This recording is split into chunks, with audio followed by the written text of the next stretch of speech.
Any parent could tell you that each of their children were so different from the start. One might have been loud and hot-tempered, another quiet and calm, and another might have tried to push the boundaries as soon as they could crawl. Allah has endowed each of us with a unique set of personality traits, and we're all born with different spiritual dispositions. How you cultivate your talents or temptations is up to you. But how much control do you have over the qualities you possess?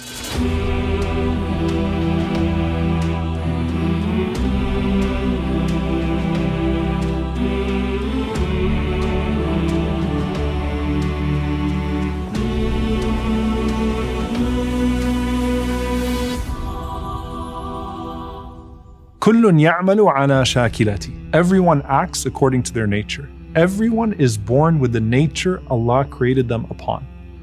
And as they grow, their personality is shaped and molded by the people around them and the experiences that they're going to have.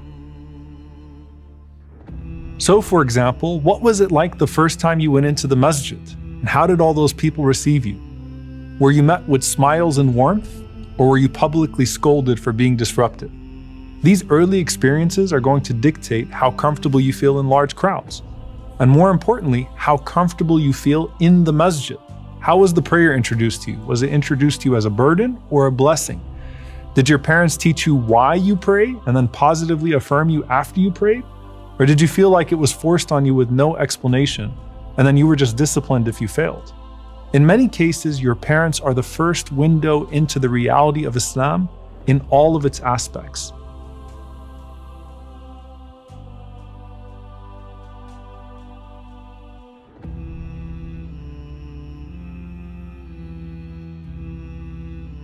Everything from being generous to the less fortunate, to the blessing in feeding your family, especially in Ramadan, to the value of charity in all of its manifestations.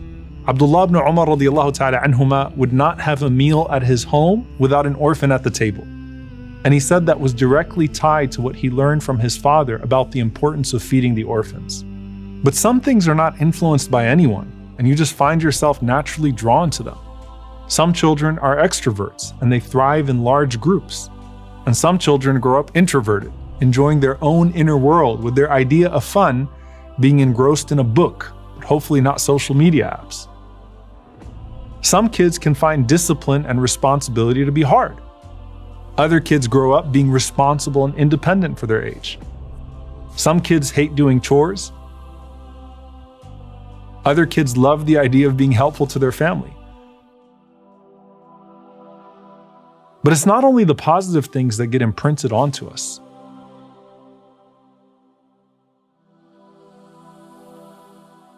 Some of us witness a lot of negative behavior, maybe even in our households.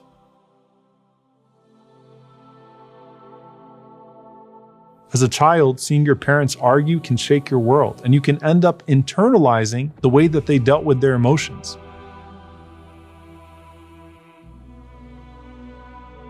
So hot tempers often get inherited, or being afraid of a hot temper gets inherited. People-pleasing, for example, is a common response to witnessing continuous parental disputes because you feel so helpless all the time that you just want conflict to end. So how much of your personality was ever really yours to develop? And how much of it was decreed? How much of it can you learn? Your personality is both nature and nurture. And you carve out your akhlaq, meaning what becomes your character, out of your personality. The scholars say, think of your personality traits like seeds that still remain in their soil. They're waiting for the rain of revelation and the light of faith to nourish them so that they can become beneficial crops. Every personality trait has the potential to grow into a virtuous quality, or it could become the opposite. There was a companion by the name of Al-Ashaj Abdul Qais, radiyallahu ta'ala anhu. And this was a man who was a leader of his tribe.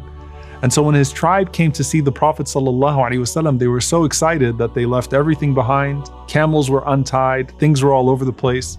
And so he stayed behind, not because he was slow, but because he was deliberate. And as a leader, he was getting everything put back together And then he proceeded to the Prophet ﷺ later than everybody else. And when he got to the Prophet ﷺ, he wasn't condemned. In fact, the Prophet ﷺ said, "Inna fika khaslatayni yuhibbuhum Allah, al-hilmu wal-ana." Verily, you have two qualities that Allah loves. Your hilm, which is your patience with the people, and al-ana, which is how deliberate you are. Hilm is when you're forbearing, you can tolerate people. Al-ana is when you're calculated, you want to make sure that everything is in order. Now, both of those qualities can be mistaken for something negative. You could see al-hilm as disgrace. You could see al-ana, which is being very deliberate, as being slow and having a lot of self-doubt. But they're not. And in another narration, the Prophet ﷺ said to him, al-hilmu wal-haya. It's your forbearance and your shyness. Shyness can be mistaken for weakness, but it's not. So now he's all happy and he says to the Prophet ﷺ, Ya Rasulullah, did I acquire these traits? Or did Allah create these traits within me? The Prophet ﷺ said, rather Allah put them in you, meaning you were born with these traits. And he responded and said, Alhamdulillah alladhi jabalani ala khuluqayni ahabbahumullah. All praises be to Allah who shaped me with two qualities that He loves. So they're God-given traits because they start as seeds when you're born, created by Allah, and then Allah guides the individuals to draw out the potential from their unique personalities. Now, forbearance, patience, and modesty are made easy if a person is naturally introverted. So the seed of introversion can give these fruits through the guidance of Allah subhanahu wa ta'ala with your striving. But even if these qualities come harder to you, they can still be acquired.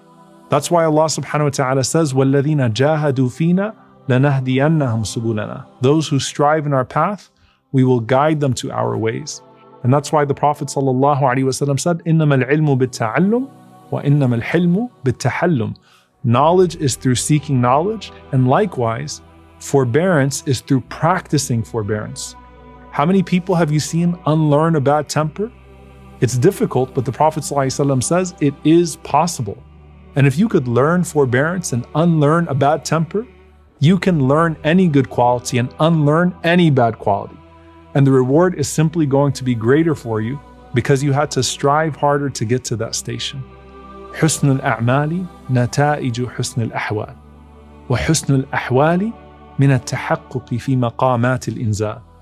Good deeds are the results of good states, and good states arise from the stations wherein those who have spiritual realizations abide.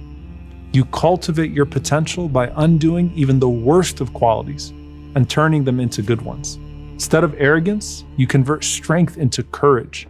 You put your eloquence into being a voice of truth instead of falsehood.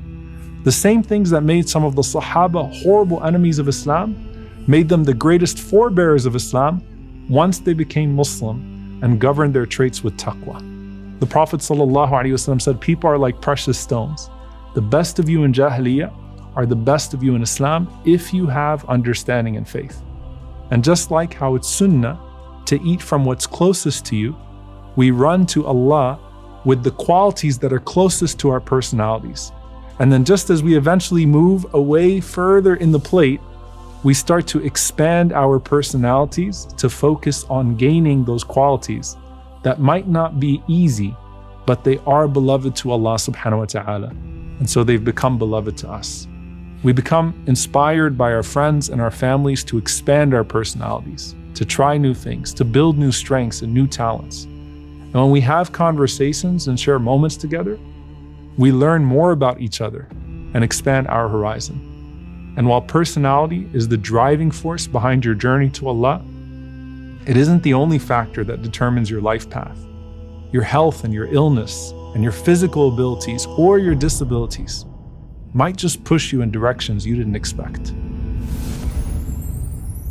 قل لن يصيبنا إلا ما كتب الله لنا هو مولانا وعلى الله فليتوكل المؤمنون